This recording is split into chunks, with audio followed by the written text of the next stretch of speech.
Good afternoon. It's Friday, the 24th of February, and it's the 28th legislative day.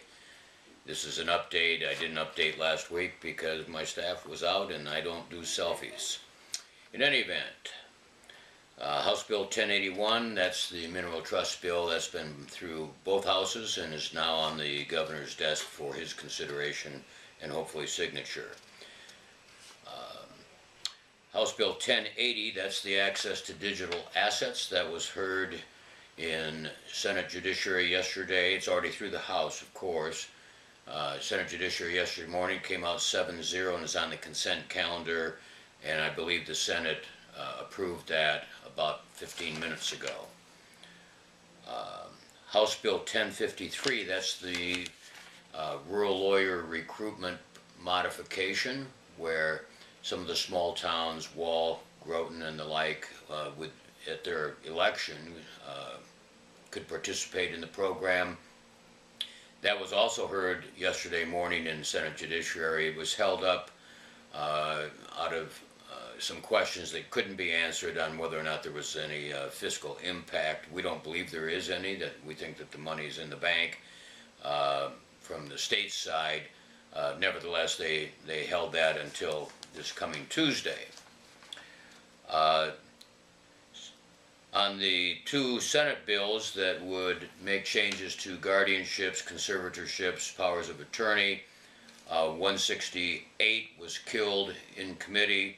167 was heard on the floor of the Senate earlier this week, and we did a hog house amendment on the Senate floor to fix the problems. Unfortunately, I was advised this morning, so then it was sent over in amended form, sent over to the House, and it'll be heard on Monday.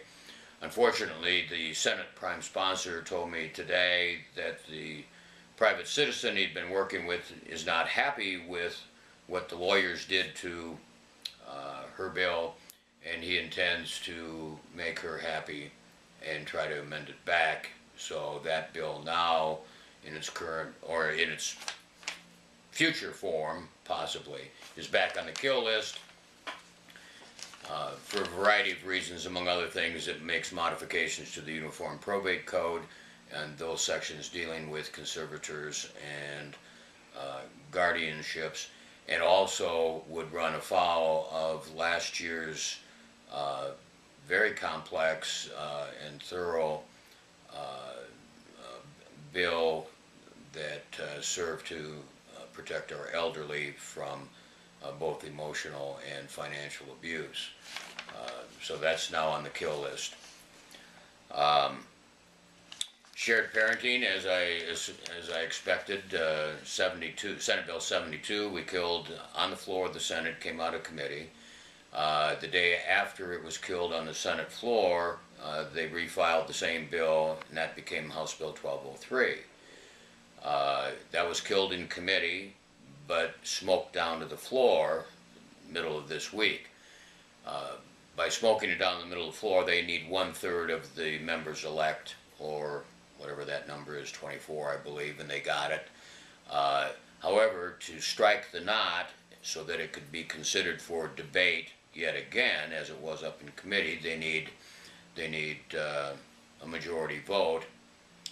In other words, they got to have 36 votes. They didn't get 36 votes, so it was not heard. It was not heard or debated on the floor. They smoked it down, but couldn't do anything with it. In a nutshell, for those of you, I've explained what a smokeout is. That's where they force a committee that otherwise has already killed a bill to bring it down to the floor, ostensibly for further debate and reconsideration by the body as a whole. Floor fights, as you know, I've characterized as your high school cafeteria food fight, and so we've had several of those. I mentioned that it's been 8 years, I think, since the child support schedule has been amended. They had a task force created by law, or commission, I should say, that met many times across the state over the last summer and brought a package. The House killed that on the floor 30, I want to say it was 3733. The same bill was refiled on the Senate side then, and it was being held in committee. It's not technically a state bar bill, although it was on our list of things of other people's bills to support. It was amended in committee, and then made it out of committee, and was approved in the Senate, and that's headed for the House. The representative who led the fight against it on the House floor when it was first there has promised to do the fight again. He also was the prime sponsor of the shared parenting bill. So we don't know if he'll simply try to kill that bill or if he'll try to hoghouse his old bill back in place of this one. The titles are sufficiently related that arguably he could do it, depending on whether or not it's germane in the opinion of, if in committee, the committee chair, if done on the floor by the speaker.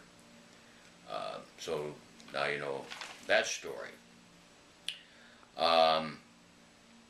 The last bill that I'm going to talk about today is House Bill 1083, and that, you may recall, creates a filing fee when you file an answer in circuit court. $25. Many states have, a filing fee for filing an answer to lawsuits. Some as high as $600–700. Others are more reasonable, $50 in North Dakota, $95 I think in Iowa, about $300 in Minnesota. In any event, that's been through the House, and because it's a continuing appropriation, it raises about $100,000 a year, and it doesn't go into general fund. And so under the Constitution, that requires a 2/3 vote. We got that in the House. It was scheduled for floor action. We got it out of Senate Judiciary yesterday morning, and not without a big fight, frankly. And if that piques your interest, you can always go to the legislature's website and punch up House Bill 1083, and there's a little icon over there where you can listen. You can listen to the debate and the discussion. One might say I got a little testy, but they were attacking you folks, my members, and so we had some exchanges. That was scheduled for floor action this afternoon, but we're missing a couple senators, some who had to take off for family affairs, and others, I suppose, might have been concerned about the weather that mostly, I guess, hit south of us. In any event, so I had them pull that off the calendar floor, because if they're not there, that's the same as a no vote, because we need 2/3 of the members elect, so we need 2/3 or 24 out of the 35. So if they're not there, that's the same as a no vote. This is going to be a real close vote. And I didn't want to gamble, so I had the Senate defer action until Monday. Hopefully we'll have everybody back on Monday, and then we'll see how we do. It's not as warm as it was earlier this week, but still, for the end of February, still not bad. You have a good weekend, and thanks for tuning in.